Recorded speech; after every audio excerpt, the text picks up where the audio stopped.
Okay, we're live. So, Yes. welcome to our intro to our Bible study. This is Pastor Tabitha and Pastor Guisele.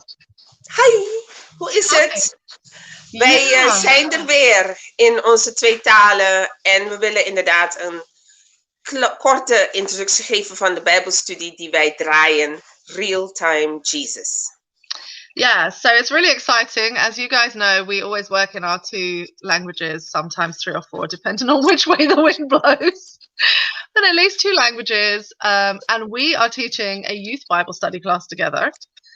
Which is exciting. We do this. Zeker weten. We do it every other week, basically, the first and third Sundays. So that's just above. You can see the details there, just above. Yeah. And if you squint really hard, then in the corner, that corner, you can actually find the details to log in. May God bless you with that.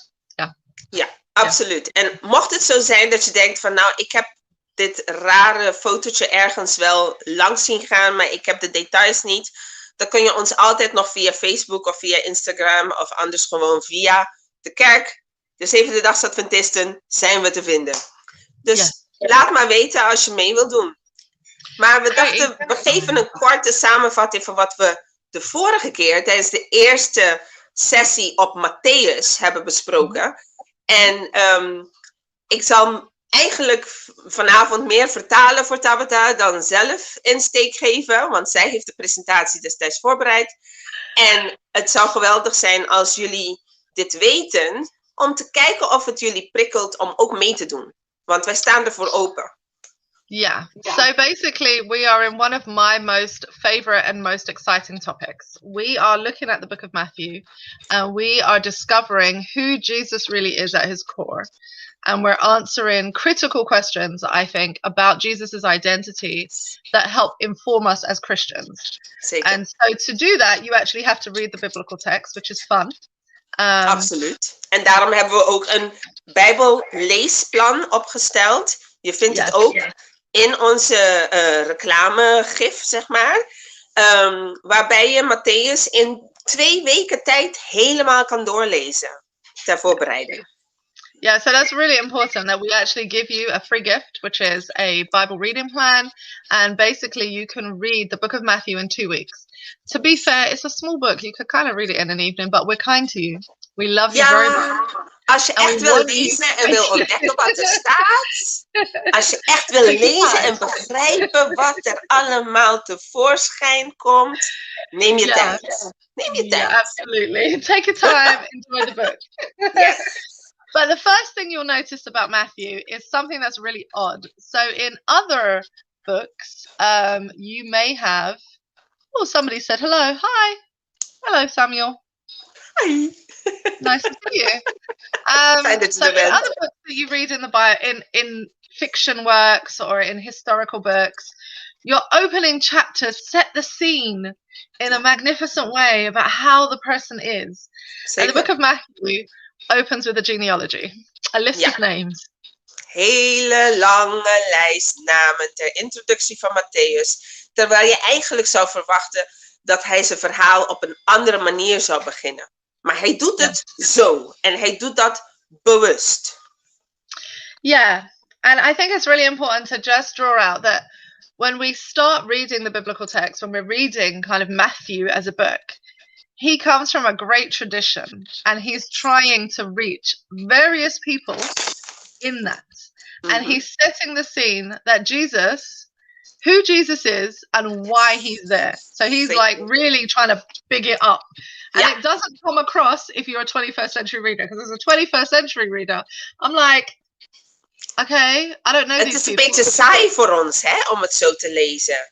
Want we vergeten denk ik heel vaak dat hij echt gewoon 21, nou, in ieder geval 20 eeuwen geleden geleefd heeft. Hele andere tijd, hele andere cultuur, hele andere mindset. Yeah, absolutely. And I think when we read it, we have to kind of put ourselves in the shoes, because why would somebody who is listening to this get excited? And they do. There's kind of a cheer point, isn't there, towards the end, when you're like, there's 14 and 14 and 14, and then you almost hear the woo at the end. Yeah. As a 21st century reader, I'm like, why are we cheering? What just happened? Ja. And so we just want to highlight a couple of things to help you out.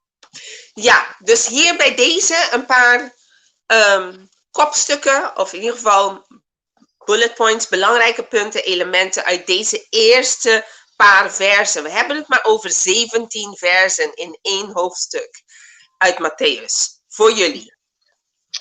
And so the things that we want to point out is there's a lot of boys' names, but in amidst all the boys' names, there are 4 women who are mentioned.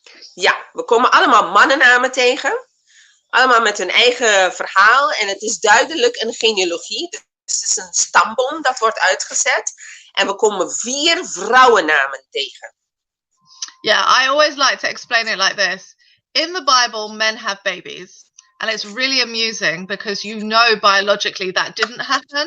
But nevertheless, this father had a baby and that boy's name was. And then that boy had a baby and his name was. Het is echt heel grappig dat er een soort biotopische wereld wordt weergegeven. Dat de mannen de kinderen hebben gekregen in de Bijbel. Yes. Maar uiteraard weten wij, natuurlijk weet jij dat ook, dat vrouwen dat nog steeds hebben gedaan, ook in die tijd. Maar dat het toch wordt weergegeven dat het dus via de vader het erfrecht was geplaatst. Via de vader de naam werd overgedragen. En toch zegt Matthäus, hier zijn 4 vrouwen. Yes. And I'm going to stay focused because I just had a thought. Right. So the 4 names of the women. Tamar is our first woman.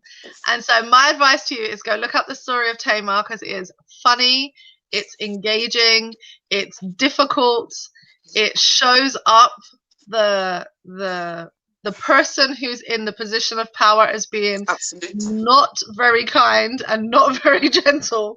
Ja. And just read her story with some gentleness about it. So there's Tamar. Ja, zeker. Want we komen dus in Matthäus 1, vers 3, komen we Tamar tegen als de eerste vrouw.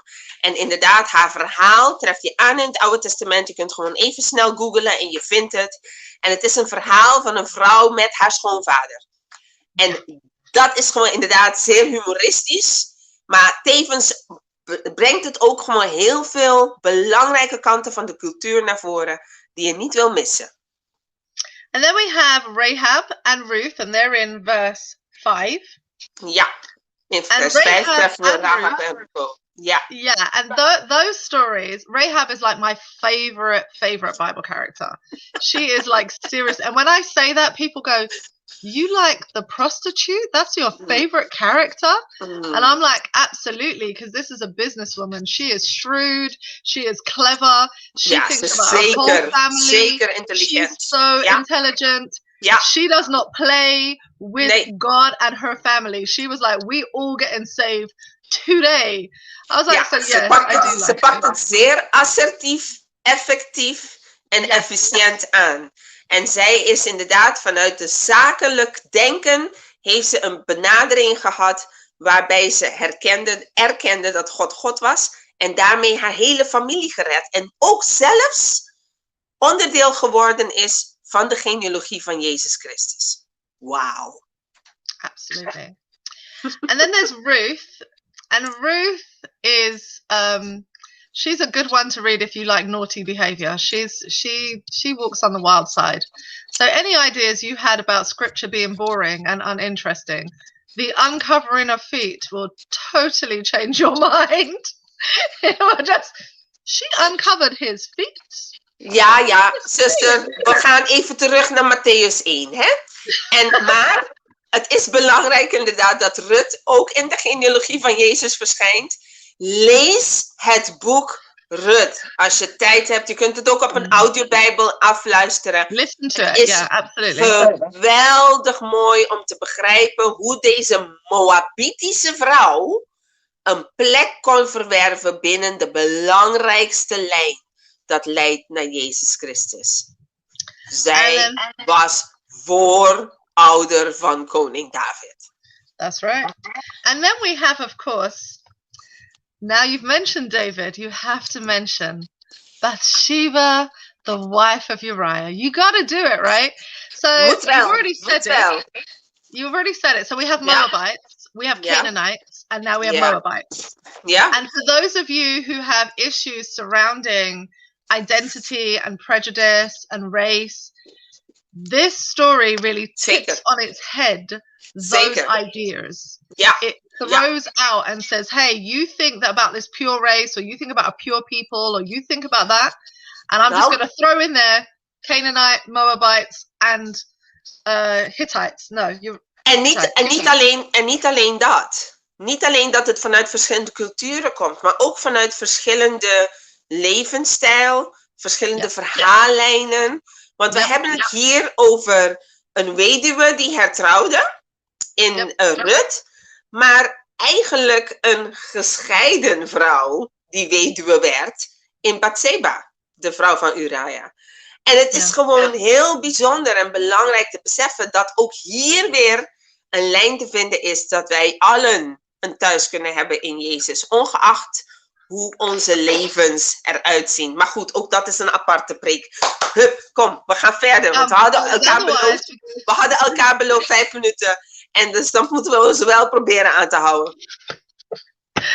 Okay, so then there's Mary, and this is the icing on the cake. So you have all these amazing people being mentioned, all of these fathers of faith, all these women who are powerful who come into the story, and then comes the unexpected teenage girl, Mary, who is going to carry the one, Jesus. And I think it's so important when we read this narrative that we remind ourselves that Jesus is for everyone. Yeah, absolutely. Jesus is for all people. He was meant for all people. And just this line of people who birthed him tells us that he is for everyone.